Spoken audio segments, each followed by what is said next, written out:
you know how diamonds are made? They're made by pressure. Mm-hmm. It was that pressure moment of, you know Yeah. what? The only way anything's going to change is if I actually change it. If I Right. actually build something, the answer is not going to be going to work for someone else again that doesn't pay me enough. It's So going to be even me that moment building. of like not having any income and you don't Yeah, know where your it next was check is scary. coming Yeah. from, you told yourself, I'm not going to get another day job. Absolutely. I refuse. Because there would be no day job that would be able to still like that would be able to pay me enough to live and take care of Mm, my daughter and like save for her college and just like actually build wealth. right. Like I have just been surviving in New York, right? So many of us just survive like paycheck to paycheck. Nothing is left because it's so expensive to live here. Do you know what I mean? Right. And so, yeah, so I was like, I'm going to have to build something. Like, that's the answer.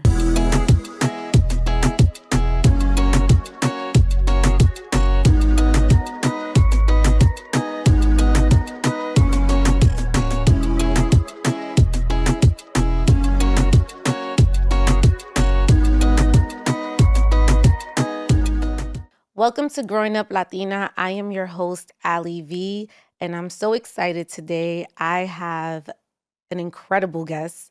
I've been wanting to interview her for such a long time. Give it up for Sandra Velasquez, CEO and founder of Nopalera. How are you? I'm doing great. Yes? Thank you for having me. So great to be here. Local. I love it. Yes. Let's keep it local. I want to get right into it because, what I see from you and just like the vibe that I get from you, you're like a walking gem. Like, I feel like you have all the gems and I want to get into everything. My first question is, how do you identify and why? I identify as Chicana Mm-hmm. because I am from San Diego. I'm from about 10 minutes from the Mexican border. Mm-hmm. And I grew up with Chicano culture, right? So for anyone that doesn't know what that means, Mm-hmm. it's Mexican American culture. But Chicano, right, is like Mexicano, but cut in half. So instead of like Mm-hmm. Mexicano, you are Chicano.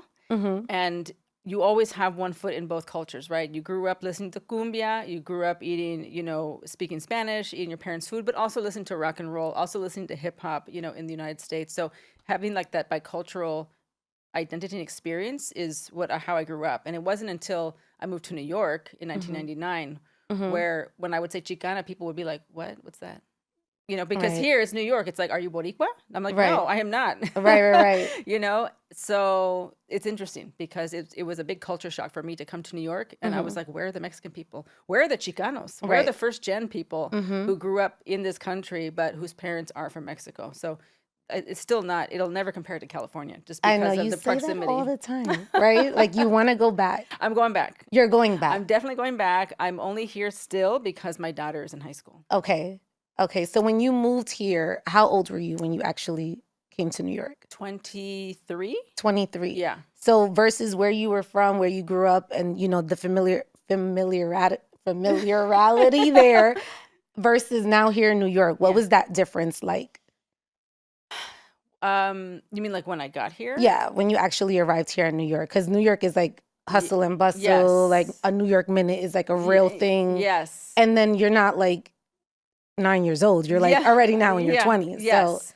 It was culture shock for me. But yeah. I intentionally moved to New York to build my music career, which I did. So I have like no regrets. Okay. Like New York absolutely made my career. It would have Okay. never happened if I had stayed in San Diego, Why do you feel that way? Because all of the best talent is here.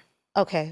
Like you either have to move to LA or you Mhm. move to New York if you're going to be in the music business, or maybe, I guess Nashville, but it's really like New York or LA. Like I Right. went to music school at graduation, everyone either moved to New York or to Mhm. LA, or some went to San Francisco. Right. But the best talent is here. Like you need any musician for any instrument, I can find it for you here. I cannot find it for you in San Diego. Interesting. Right. So it was, I don't regret anything, right? But then here I am, like 2 relationships and a child later, and like now I've been here for like a while, So let's rewind a little bit. So what was your family dynamic like? What did that household look like? I feel super fortunate that I grew up with very strong parents. Like Okay. my mother is a badass. Like Okay. her name is La Yes. Flama de la Justicia. Okay, she is an immigration lawyer. She came from Mexico when she was an adult, Mm-hmm. spoke no English, figured out how to get through community college, through San Diego State, went to law school. Now she's in the Women's Hall of Fame in San Diego, and she's Ooh. still alive. Yes. She so I grew up with that role model. That's normal. Whatever your parents are is like normal because you don't know anything different. And then my father, like very, very humble background, like used to pick fruit, his migrant family, poverty. And, he met my mom in San Diego. He became an artist and a homicide detective. So really intense parents. They're both very intense. And that they really just instilled like strong cultural pride in me, which I'm so grateful for because look what I'm doing now. Right. Everything I've done in my adult life, in my music career and in Nopalera has been celebrating Latino culture. And that's absolutely because I was raised to be proud of who I am and where we come from. That's right. Did you have any brothers and sisters? Like how many? Yes, just one. Just one. Yeah, just one sister. And she also has her fist up in the air. So both of us are just like, yes. Yes, I love that. Yeah. Okay, so now you move here to New York. So what is this lifestyle like for you? And was it specifically music that made you move? Yes. Did you have a plan in line of like what you were going to do in New York? Like, okay, now when I get to New York, I'm going to do ABC. Yeah. So I got here and I was like, I need something to do while I work on music. So I went to NYU and I got a master's degree. And I also just worked random jobs, temp jobs. I worked in office buildings in Manhattan, anything, just because you need money, right? So I just worked jobs until I finally got my band up and running, Pistolera, and then that kind of took over. But still living in New York, like you have to have 5 jobs to live here. Yes, absolutely. So, I always had a day job for health benefits, for just the security of knowing like every 2 weeks a paycheck was going to be deposited into my checking account because music is like this. Right. It's like you're making an album for a year, like there's no money. And then you release the album and then there's money. You're on tour selling merch and selling like CDs because, back in the day we used to sell CDs. That's right. Okay. Yes. Yes. You remember, right? So I remember like Virgin Records. Do you remember Virgin Records? Yeah. Yeah. Oh my God. I miss Tower Records. Yes. I miss Virgin Records, the Virgin Megastore in Union Square. Miss all of that. So it sounds like you were very passionate with, music. What would then make you tap out of that and now enter this next phase? COVID happened. Okay. So I had some really great gigs lined up, and then COVID was like, nope, cancel. Everything was canceled. And I was already starting to turn the page. I was already starting to work on Nopalera, on this brand. And COVID just helped me turn the page and just like let go, That seems interesting though, because I feel like opening up a business during COVID, I would imagine would be one of the most difficult things. Orders are delayed. If this is a new business, who's your customers? Like all of that to me seems like obstacles, right? Yeah, I know. But the thing is, I started building the brand before COVID. Okay. And so then COVID happened. And I was like, well, I'm launching this thing. No matter what. No, like I'm doing it. Like the packaging is coming. It's on order. You know what I mean? I've got the Instagram account. I've got the URL. Like we are moving forward. And luckily, I have a product that is like a practical like item, right? It's like we're all taking showers. Right. We're all still using lotion during the pandemic. In fact, more so because no one can go out. You can't go to a spa. You can't go, you know what I mean? Right. So it just kind of worked in my favor that we had orders from day one the second I turned on my website, But I also spent like a year building the brand. And that was really I want to talk about that fundamental to my success. Yeah. So first, for people that are not familiar, what is Nopalera and what is a nopal? Yeah. So for people that are not familiar with that. Yes. So Nopalera is the name of a cactus patch. So the nopal, in Spanish we call it nopal. In English, Americans call it the prickly pear cactus. No Latino calls it that. In fact, my sister, who was like in her 40s, I said prickly pear cactus, and she was like, ¿Qué es eso? And I was like, that's what they call the nopal. And she was like, what? I've never even heard that in my life, because we literally don't call it that. Right? So we call it nopal. Even if we're speaking English, we say nopal. We don't say prickly pear cactus. Right. Yes. So it's called, the nopalera is just literally the name of the field of nopales. And then when you cut them to eat them, then we call them nopales, right? So it's traditionally been a food source in Mexico. I call it the most Mexican plant ever because it's even on the Mexican flag. Look at the Mexican flag. There was a nopalera with an eagle with a snake in its mouth. There's a whole legend behind that that's beautiful. But it's historically been a food source and delicious, really good for your health. Like people put it in green juices and smoothies in Mexico. They also grill it. They put it in tacos. But also amazing for your skin for the same reasons that it's good for you to eat. All the vitamins and antioxidants, it's also good for skin and hair. So I wanted to create this high-end Latina brand around this plant because I knew that the millions of Mexicanos that, Chicanos that live in this country would immediately recognize it and like gravitate towards it. So I was making it for us. Right. But when was that like moment, that pivotal moment where you're like, This is the name. This is what I'm doing. Like, when was that moment? Yeah, that moment was in the summer of 2019 when I was unemployed. Because when you're busy and you're employed, you don't really have time to think about new things because you're totally focused on just like the day to day. And you're right? tired, and you're just like, I want to go home. I want to unwind. Yeah. But all of a sudden, I found myself unemployed for the first time in Why my were you adult unemployed? life. Because I was working for a job that I had to leave because it was a family business that like imploded. Okay. And so I didn't get fired. I left. Okay. But I had no backup. I had no savings. Like, I'm in my 40s when this happens. So I have no savings. I have student loan debt. I have credit card debt. I have a daughter, no husband, like literally no anything to like lean on. There's no like rich husband or no like family with, with friends, family and friends with money. And so it was that moment when your like back is up against the wall. And, it's like, how diamonds are made? They're made by pressure. It was that pressure moment of, what? The only way anything's going to change is if I actually change it. Right. If I actually build something, the answer is not going to be going to work for someone else again that doesn't pay me enough. It's so even that moment of like not having any income and you don't know where your next check is coming from, you told yourself, I'm not going to get another day job.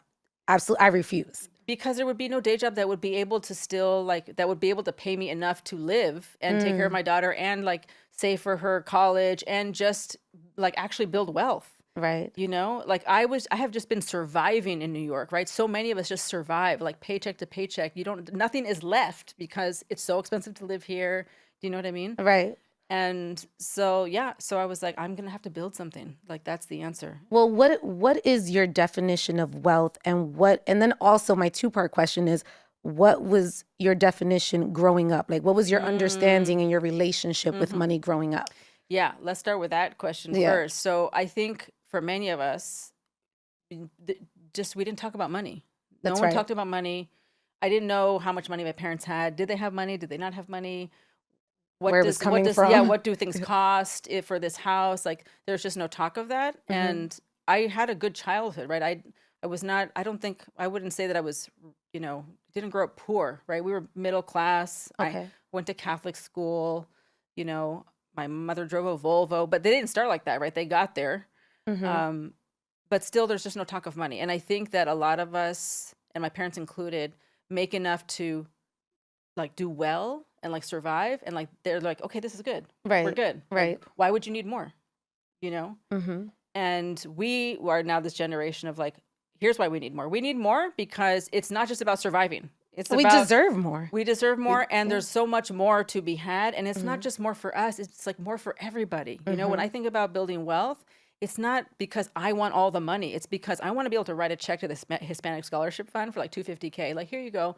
Oh, you, Allie, you need to better studio. Let me just Venmo you $20K real quick. Yeah. I want to be able to help others, right?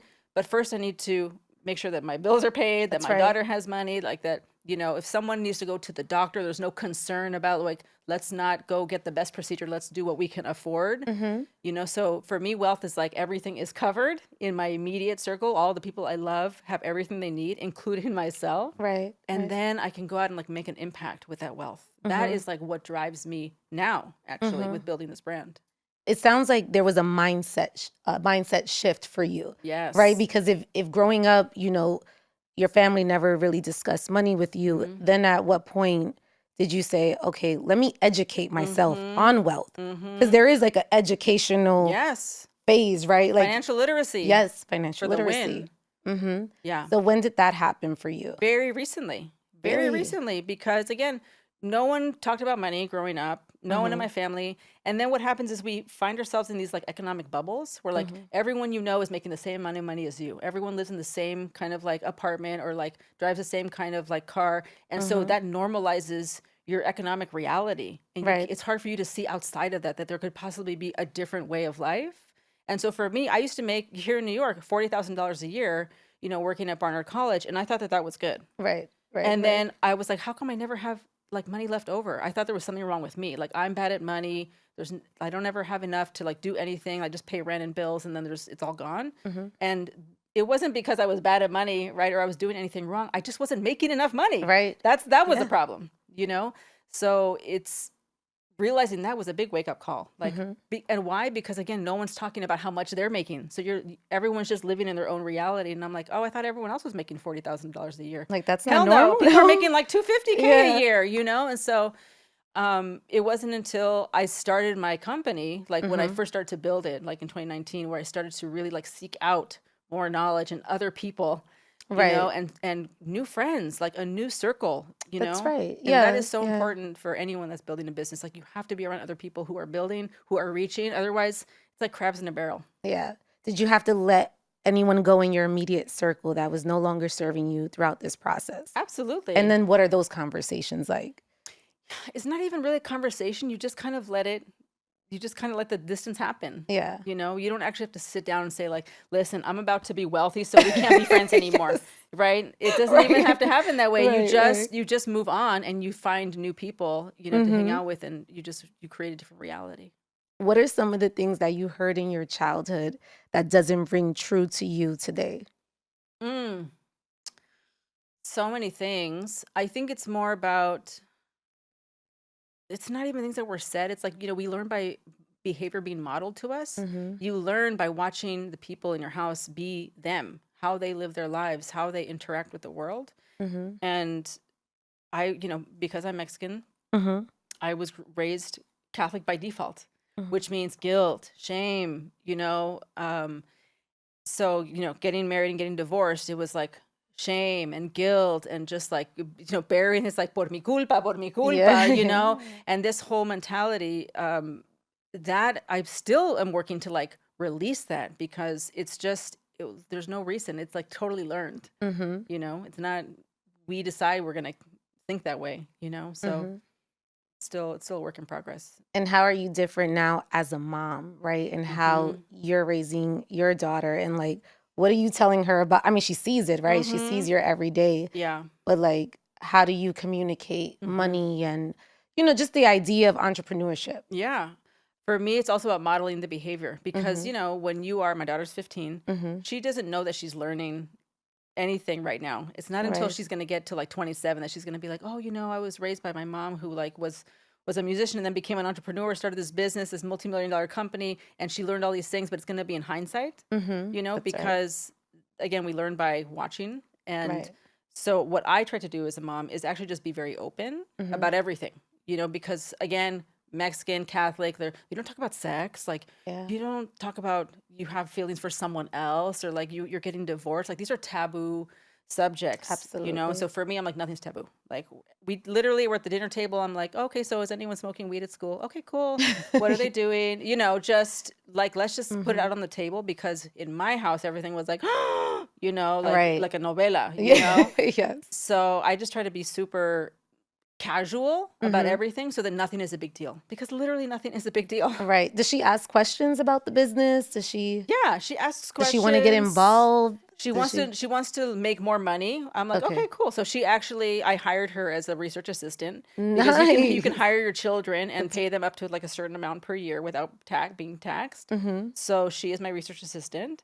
And this way, it's not just like me giving her allowance. It's like she's working, and then she gets a direct deposit in her checking account every, you know, week. And she just understands like, okay, you have to show up, you have to do the work in order to get the money. I love that. Also develop skill sets, you know? Yes. What is the biggest, I guess, misconception about entrepreneurship? I guess it depends on who you ask, but I think generally people think it's risky. That's what I would think say that my parents feel like, when I told them I was going to start a company, they were like, okay, mija, pass the salt. Good luck. You know? Right. So I think that they're like, chill, right? 'Cause I'm like, okay, you know, you've seen everything that I've done in such a short time. But I think it's that fear of like, you could lose it all. And to me, the misconception is like, what COVID taught us is that you can lose it all anyway, even if you are employed. So you might as well have control of your own future, knowing that you know how to print money, because you know you have skills that you know how to go out and make money anytime you want. Right. It's not dependent on like, does your boss like you? Are you getting that promotion? And so I think most people think it's risky, but I'm like, you think that having a day job is not risky, but it is. And we just learned that. Like, we're still learning that now. Look at all the tech layoffs, you know, that are happening. I also think too, it's like just transferring the fear to faith. and really like just having the ultimate belief in yourself, the ultimate confidence in yourself. It, from what I'm hearing, it just sounds like you've always had this belief in your ability to do anything, whether it was music, whether it was, you know, opening up this business.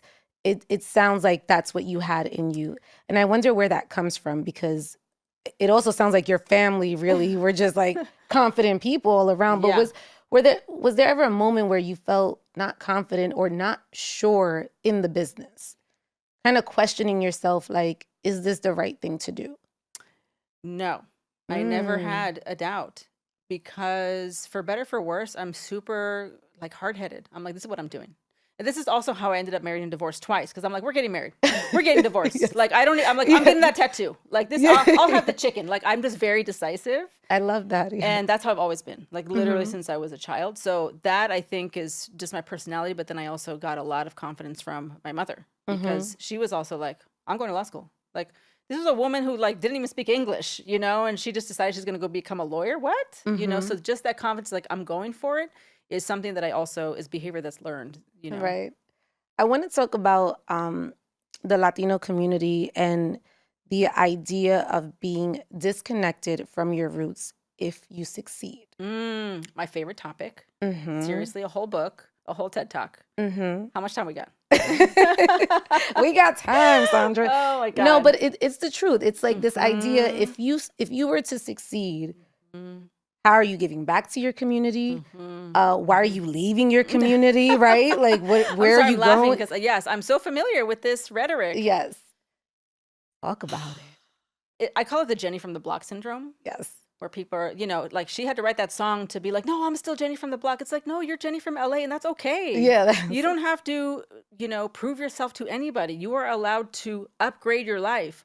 All of us should. In fact, that is like, privilege has like gotten a negative connotation because it's used in the in the context of like white privilege. But privilege is what we're freaking fighting for. Like, I want the privilege to not worry about like, are the bills going to get paid this month? I want the privilege to be like, my daughter needs glasses, let me go get them for her. Like, we want those privileges. That's right. You know, like this whole like stay brown, stay down. No, absolutely not. Like, anyone that thinks that I need to, in order for me to stay connected to my roots, I need to stay poor. Sorry, we can't be friends. I'm sorry. Like, no. And that is not helpful to the Latino community either. You know, this idea that, because then what you're doing is you're dragging us all down. You're saying in order to be Latina, you need to stay poor. You need to stay in your 5th floor walk-up apartment. You need to stay struggling. We get addicted to our stories. We get addicted to this like struggle. We don't struggle like, we did it because we had no choice. Right. Right? If we could choose something else, why wouldn't we choose something else? Right. I think it's the idea of, if you become successful, you are no longer relatable to your community, right? And I'll give you an example. I'll actually give you 2 examples. So I've heard a lot growing up with my Instagram. You appear perfect, but you never show the middle part. And I'm like, but everything on my Instagram is everything I actually do. It's nothing that I don't do. It's real life for me. Yeah. But I've always heard, well, you don't show that middle part. I'm like, okay. And I do understand that, right? Like, you should kind of show like the journey, because I think that's what makes it relatable for people, is to show like, okay, you know, down, going up, you know, whatever. But then also I've heard as well, you take a lot of Ubers, so you're bougie. I'm like, no, I take a lot of Ubers for my safety. Yes. You know, for me, it's a safety issue. Have these people lived in New York? Like, yeah. It's not, it has nothing to do with being bougie. And so it's also like the idea of like growing up, right? You go to school and they're like, you sound white. I'm like, I don't know what that means. Oh my God. I don't know what that, I can't relate to that. Like, I don't know what that means. Yeah. So I think this idea of becoming successful and no longer being relatable. And then how do you respond to that? Yeah, I just don't talk to those people, because I'm like, you are doing all of us a disservice by thinking that in order for us to be who we are, we need to talk a certain way, like have a certain level of it, like stay in a certain economic bracket. How is that inspiring? Right. How is, like, we're trying to uplift here, right? Like, you do this show to uplift people, right? To inspire people with our stories. I created my brand to uplift the community, because every Latino product should not be cheap at Walmart, right? People are like, oh, a croissant, $5. Sure. A taco, $3. Who do they think they are? Right. And I'm like, no, it is the same, you know? So that the perception of our value, like, people internalize the racism, you know? They internalize this, like, perception that somehow we need to be down here, you know? And I'm just not here for that. Like, I just don't even associate with people that talk that way. Right. I'm like, how is that helpful? Right. Are you trying to help people or are you not? And I'm just trying to help people. We were talking about that offline when I was just talking about like me living in the Bronx and me like and I've expressed it even on the show, like, you know, I just want to get out of the Bronx. Yeah. Nothing to do with like, I don't like the Bronx or anything like that. It's just like, I want to see what's out there. Yeah. Like, let me find out what's on the other side, you know?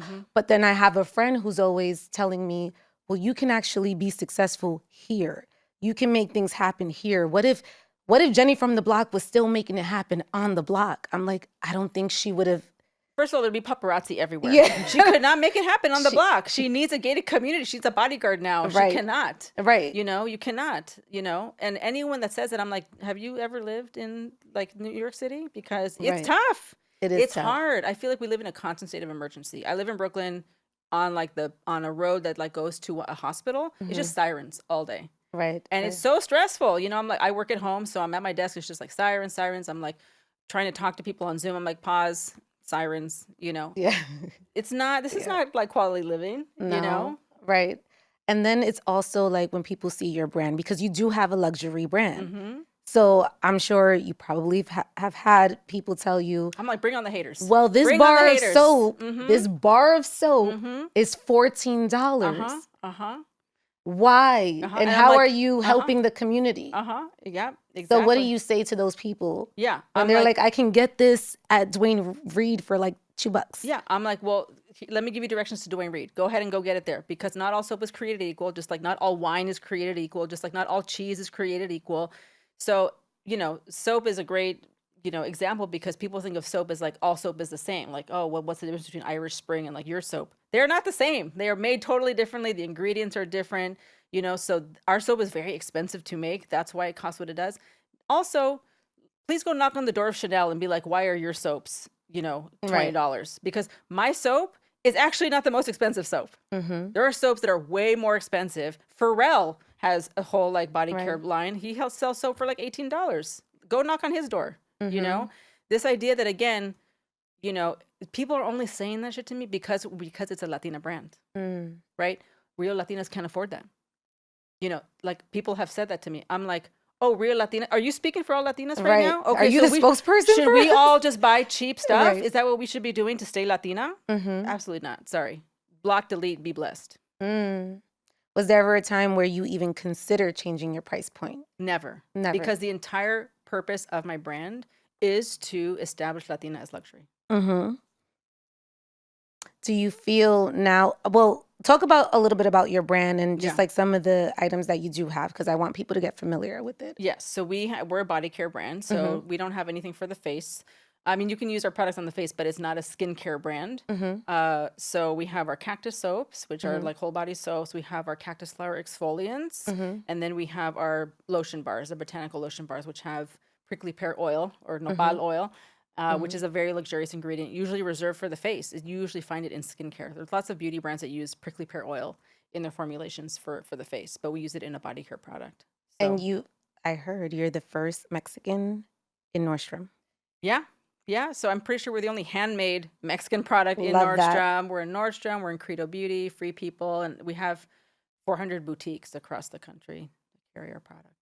And then now you're on Shark Tank. You were on Shark Tank. Yes. Let's talk about that, because that to me was a big deal. Yes. Right? Yes. So talk to me about how you got on Shark Tank and just the pressure of actually being on Shark Tank and what went into that. Yeah, it's a very long process. Okay. So I applied online just like everybody else, you know, because people are like, do you have a contact? I'm like, no, I knew no one. I literally went to the website like it said to, and I applied online.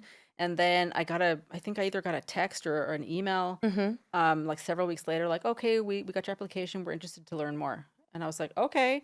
And from that, it was literally months of like vetting until you finally get assigned like producers that then, you know, prepare you. It's really almost like talking to investors, because they need all your financials, all of your intellectual property. They need to make sure, like, do you own the name of this company? Do you own the formulas? Anything that could be like a legal issue, right? They need to like vet all of that up front, right? So And then you're meeting by Zoom every week. They're preparing you. Okay, film your pitch. Film it again. Let me see your wardrobe. I had to take pictures of my tattoos, right? Really? Yeah, because everything, Wow. is like intellectual property to make sure I don't have, I don't know, a swastika on my arm or Right, something crazy, right. So they have to vet everything. And it's like a part-time job, and I was doing that, while I was also fundraising, while I was also running my company. At that time it was like 2 people. So Mm-hmm. wearing all the hats. And yeah, it's a lot of work. But then you get to the point where you're like, okay, you have a tape date, and it's like, okay, we have a tape date, but they keep reminding you over and over, like, you can do all of that and your episode still might not air. Mm. And that's heartbreaking, right? Because so much Right. work, so many people, entrepreneurs, like, go through all of that. They tape, they go there, they film, and then their episode still doesn't air. Wow. So to Wow. finally air, that's the real, milestone. But what Because was that preparation in between before from the moment you're submitting all your yeah, paperwork and trying to get yeah, everything kind of solidified to the moment that you're about to tape? yeah. What is that in between moment for you? And then how do you even prep for that? Practice. I mean, Okay. I'm a musician, so I'm like, I know how to practice. I Right. know how to practice the same thing over and over, dress rehearsal, everything, so it's just a lot of practice. Your Mm-hmm. pitch is absolutely scripted, but it has to come off natural, right? Mm. It's written, like, it's edited, like, And that's something that you submit to you them. submit to them, but then they help you edit it. They're like, okay, Okay. let's take this out. Let's maybe change this sentence to that, and it's totally crafted, right? But it has Okay. to be in your voice, because you're gonna say it. It has to come across like it's coming from you. So Right. yes, I wrote it, but then, like, we made some tweaks, and it has to be a certain length, right? Mm. Because no one wants to listen to a 5-minute pitch, right? So, Right. like, it's like a minute, and um, and then you have to practice it, like, go faster, go slower. Okay, Yeah, it's really yeah. like the pacing of it, Mm-hmm. and it's like preparing for a speech, so it's just practice. Is there a live audience there? No, Okay, so it's just the sharks it's and just you. the sharks. And actually, I'm glad you asked that, Mm-hmm. because people ask me, like, well, what was the Like the thing, set, the like, set, or like, yeah. what was, like, did anything, was it like what you expected? Mm-hmm. And a lot of, people, I know some people that were on the show, and I was like, tell me everything. What do I need to do? Right. How do I need to prepare? And everyone gave me their feedback, which was really helpful. But what I didn't prepare for, like what no one told me, is that when you get into the tank, it is dead silent. So it's just It's like you this. and they're just watching you and they're Yeah, like, okay, yeah, give yeah. us your pitch. And it's because, we watch it on TV, and it's like edited. There's music, and it's like da da da da, Right, right. and like everyone's interrupting each other, and it makes it look like it's moving really fast. But in reality, it's like it's a soundstage, right? It's Really, yeah. dead quiet. Mm-hmm. Everyone is mic'd, and then you have to bring even more reason why you have to bring that energy to make, Right, to bring that energy into the tank, because there's no music, there's right. no applause, And you you know? definitely bought that energy. How involved are you in terms of the set and how you set up your products? So that's another part of the vetting process, like, with your wardrobe, and like, what are you going to Right. wear, and like, everything you're going to say. You have to design your display, and you have to also produce it, like, bring the stuff, or like send it to the studio. Okay. So they will, they put me in touch with their photographer, like, or their printer. Mm-hmm. I already had the photographs, but, we printed them out, and then obviously shipping the product to them. I had to find some nopales, Oh like at my local God. nurseries, and Yeah. like drive them over to the set. Mm-hmm. So you completely design your display, and you have to pay for it. So that's not being covered. Like, again, like, imagine, like, doing all of that, and then your episode doesn't air. Right. Now you've requested $300,000 in exchange for 5% equity. Now, is that something that you told yourself that going in there, this is what I want? Like, how does that work? Do you Yeah. tell them this ahead of time? Like, this is Yeah. what I'm going to ask for. Yes, they need to FYI. know. Yeah, they need to Yeah. know. They need to know. FYI. Yeah, they need to know, what are you asking for? Uh-huh. And I actually originally wanted to ask for more. And one of the producers, like, actually one of their financial people, was like, Mm-hmm. well, it's kind of a lot, Mm-hmm. like, for your stage, like, you might want to consider lowering it, because the rule is that once you get into the tank, you can always ask for more, but you can't take less. So if you Okay. walk in saying, like, I'm here asking for 500, I want $500,000 for 10% of my company, you can't take a deal that's $300,000. Got it. So I was like, okay, I'll start at 300,000, and then I can build up and ask for more, right? So Okay. that's why I decided to go in there asking for for 300,000 for 5%. So now you ask for this. Hmm. What happens? Yeah. Well, I knew historically that the sharks hate single digit equity, right? Why is that? Because, they're like 5%. God, like that's not that much, Right. and like they want at least 20, 15, right? Double digit Mm-hmm. equity. But the reality is that like when you are raising money or you're giving out equity in your company, you have to think about the long game of the Mm-hmm. future. Like, am I going to raise more money? Because those investors are going to want a percentage as well. And you Mm-hmm. have to think about your own dilution, right? If you lose majority like shareholder, you're no Right. longer, like other people can outvote you. That's So right. you have to always maintain like majority ownership as long as possible, Right. and eventually like a lot of founders get diluted and they don't own the majority stake of their company, but you're going to have a board. Those board members get a say in your company. That's right. So you have to think about like the long game. So giving up so too much or too early can be problematic, for Right. you later down the line. So, I went into the tank prepared for them to say yes, and also prepared for them to say like no, like that's not enough, and ask for more. Mm-hmm. And it turned out that I got the two offers, right, and then I ended up being the one saying no. Can you talk about the two offers that you received and Yeah. who offered it to you? Yeah, so they were all very kind to me. I Okay. had a positive experience because I've seen them be mean to entrepreneurs, right? Right. Like call them stupid or just whatever. Mm-hmm. So I went in there like with my armor. I was like ready, All and I right. also did a lot of exercises before, like emotional, mental exercises to prepare Right. me. And I actually like brought my ancestors with me into the tank, Mm. right? And I was like, I felt like I walked in there with pride and they could sense it. Mm-hmm. So they were actually very respectful. So Mark was the first one to go out, Okay. and he actually said like, I'm going to ask for too much. It's not going to be good for you. And I was like, thank you. I appreciate that. It was from like he knew that Right. it was going to not be good for Right. me, right? For my Right. company. So he was out, Damon went out for the same reason. Lori went out, right? All of us, and then Daniel went out. All of a sudden it's just me and Kevin O'Leary. And he's What like, was your heart and yeah, your I was mind like, like? I feel like I would be panicking. I feel like I would yeah, have anxiety yeah. at this moment if It's going everyone. so fast, Okay. honestly. And then Kevin is like, it's just me and you. There's only one Mr. Wonderful. And I'm like, Mm. and I was like, how did this happen? Like, how is it just me and you? Mm-hmm. So he gave me his offer, which, asking for 30%, which of course, like, I was like, there's just no way. First Right. of all, my first thought was like, my lawyers will kill me if I gave away Right. 30%. That was, I Right. was like, I can hear my lawyer killing me. So, and then Daniel came in like with a counter offer. He came back in, with But his wait, counter offer. 30% in exchange for what? What would he be giving you for that He was 30%? like, I'll give you the 300,000 For for 30%. 30% instead of 5. Got it. Right? Because Okay. I was willing to give up 5%. Mm-hmm. And he was like, I'll give you 300,000, but I want, 30% of your company. And I was just like, my lawyer will kill me and then she will kill you. Right? I Right. didn't say that, but in my mind, that's what I'm Right. thinking. And then Daniel came back in, after he had previously said no, to offer me, his deal, which was still, at 25%. And I'm just like, Daniel.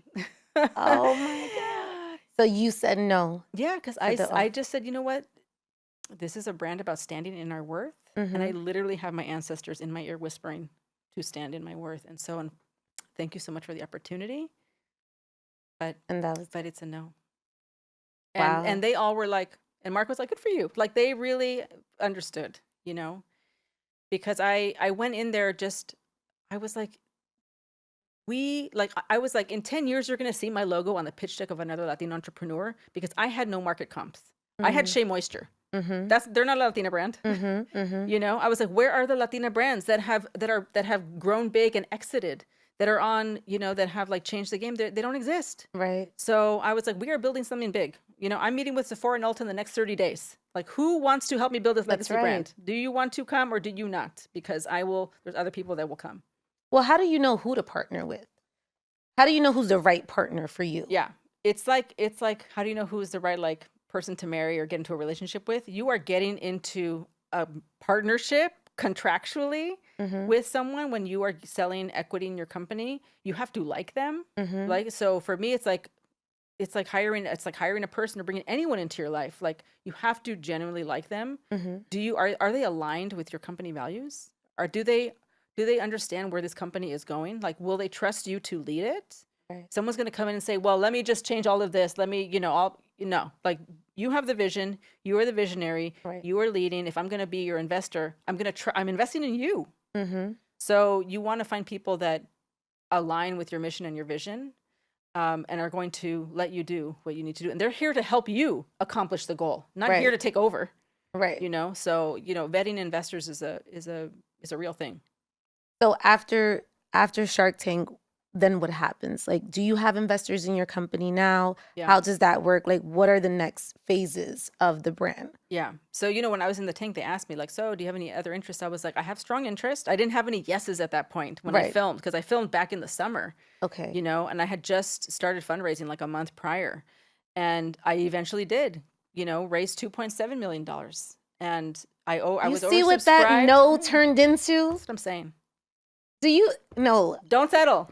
Don't. That's the message Yeah, right there. That's it. Don't settle. You said no, and then you got 2.7. Yeah. Yeah. I can't. Yeah. That's amazing. Yeah. And Congratulations. they were gonna be, like, here's $300,000. Like $300,000, it sounds like a lot of money for an individual, but when you're running a business, that money goes quick. Right. So, yes, I raised 2.7 million. 100K goes to legal right off the bat, right? This is what entrepreneurs, what non-entrepreneurs don't know about raising money. They think that I never had $2.7 million in the bank, because literally 100K went to legal right away. So I raised a 2.7 million. I have a lead investor who is a Latino fund, actually. So that worked out, because their entire goal is to fund the Latino, community and founders. And I'm like, great, that's what I'm trying to do too. So we're aligned on that. And then I had some other angel investors come in as well. And now you're also speaking at the ROI Summit with Rachel Rogers, who I love. And we spoke a little bit about her offline. When I was like down and out, I bought her book because I felt like I just needed answers. Yes. And like, seek and you shall find. Yes. That's kind of like where I was in my journey. And so I read her book, We Should All Be Millionaires. And we should. And we should. And then when she came out with the ROI Summit, I didn't see us. And I was like, it's in Puerto Rico. Yeah. It was almost like a head scratcher. Like, it's in Puerto Rico. Yeah. Where's the Latinos in here? And then I see that you're a speaker. Yeah. So you're speaking at the ROI Summit. So talk to me a little bit about that, how you met Rachel Rogers and what's the connection between you? So similar to you, I also found Rachel in a moment of like, seek and you shall find, because I was in that moment, I was just starting my business, and I was like, I need to find other people who are doing this too. I need a new squad. It's like time to squad up. When you are going to make, like, trying to up level your life, you need a new squad, unless your existing squad is going to go with you. Right. But these cannot be the people that are like, stay in the Bronx. Like, no, definitely. Okay. Not. So I probably discovered Rachel online, like most of us, and I joined the club, which is called the We Should All Be Millionaires Club. Yes. And so, we're called Schmillies in the club. So I've been a Schmillie since sometime in 2021, I think I joined. And soon after that, they were like, oh, you can win a retreat to the Rogers Ranch, because Rachel lives on a ranch, right? In North Carolina. So I submitted, and I won. And they were like, yeah, you won a retreat to the Rogers Ranch. I was like, what? Is this for real? So it was me and four other women that all won. We met at her ranch. We had like a day of coaching with Rachel. We had a photo shoot, and that moment, that's when I first met Rachel in person, right? And those women that were with me there are now my CEO squad. Like, we now meet every quarter in person. We all live everywhere, right? No one lives in the same city. We meet in person quarterly. We're all going to Puerto Rico together. We have an Airbnb.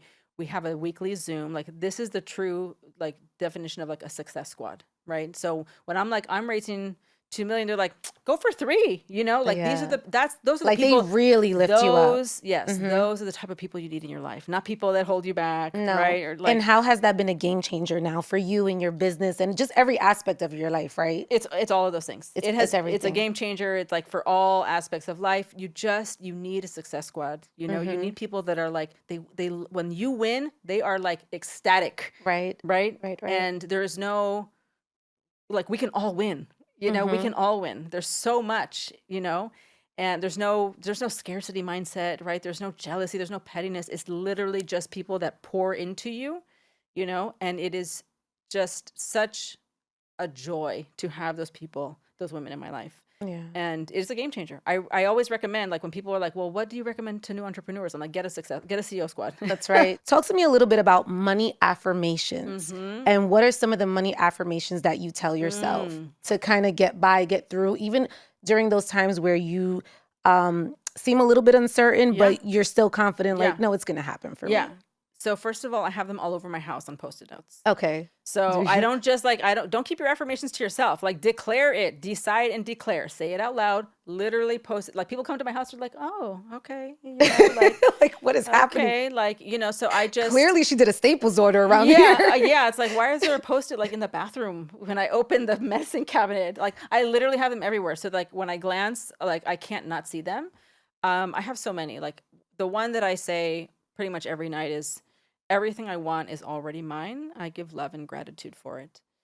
Because you have to normalize it like it's already yours. Whatever you're going to move somewhere, it's already yours. That house that you're going to move into that you want, that you have visualized, it's already there. You just need to step into it. Right. You know? And so gratitude for me is like the portal for like receiving. That's right. It's not, gratitude is not like, let me just stay down, like let me just be grateful for what I have and not want more. No, gratitude is literally the portal to receive more. Right. That's right. And so money, I literally do like money flows easily to me. You know, money goes and money flows, right? Because money is just purely energy. Like without human beings, there is like money means nothing. It's just an energy exchange between all of us, you know, and we are the ones that attach meaning to it. Like money is bad, money is evil, rich people are bad, right? Those preconceived notions that we have about money. Yeah. My affirmation that I always say is, I welcome unexpected goodness and unexpected miracles in my reality. I love that.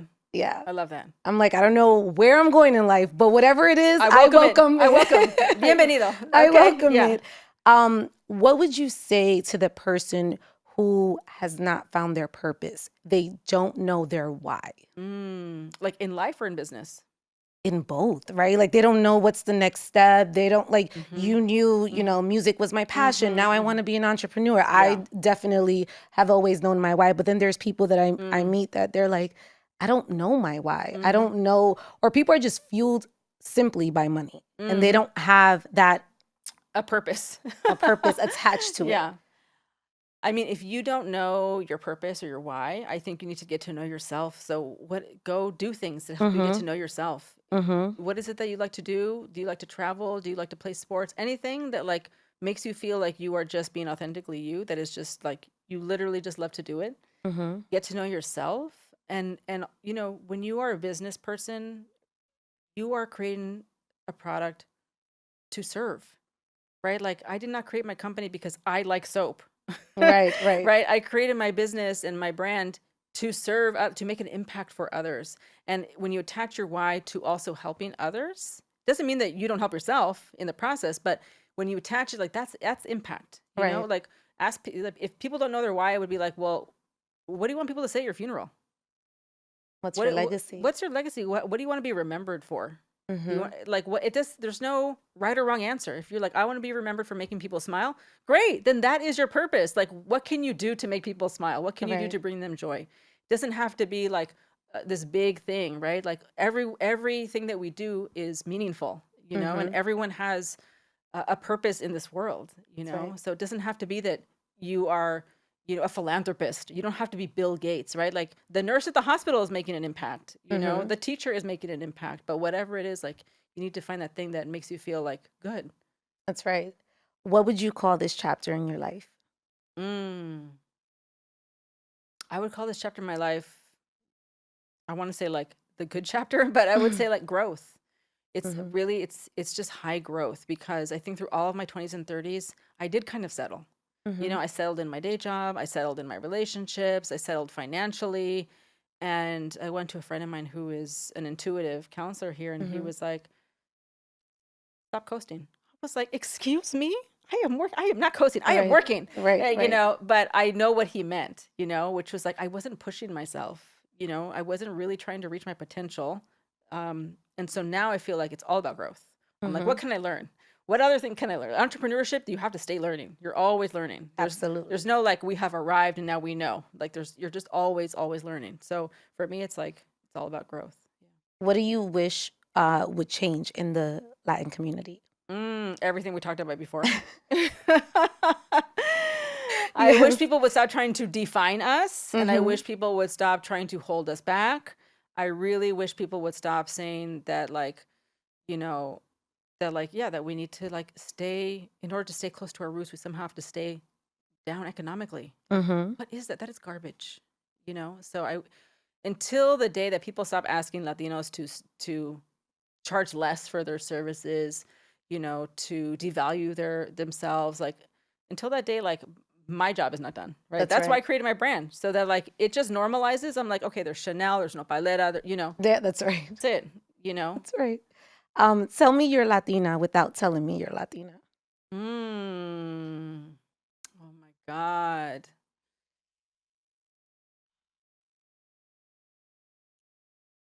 God, what should I choose?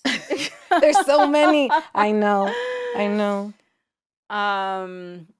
I mean, I would actually not, it would not be a word. I would do this.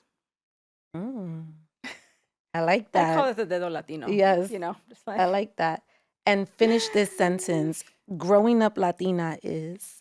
Growing up Latina is such a privilege. I really feel like what an honor to have like this bicultural reality. I feel like so rich, when people I'm like, I speak Spanish, I speak English, like I can go to different countries and like just like blend in. I feel bad for people that can't do that.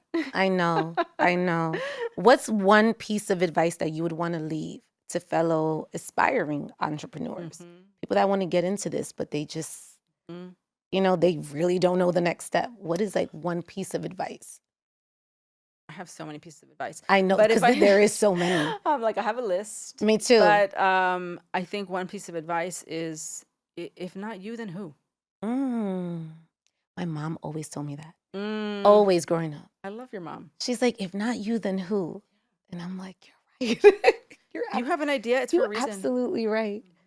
Let people know where they can find out more about your business, talk about your podcast, because I know you have a podcast as well, and then also what your 2023 will be looking like. Yeah, so you can find us at nopalera.co on our website. You can also find us at Nordstrom, at Credo, at Free People, on Instagram, also nopalera.co.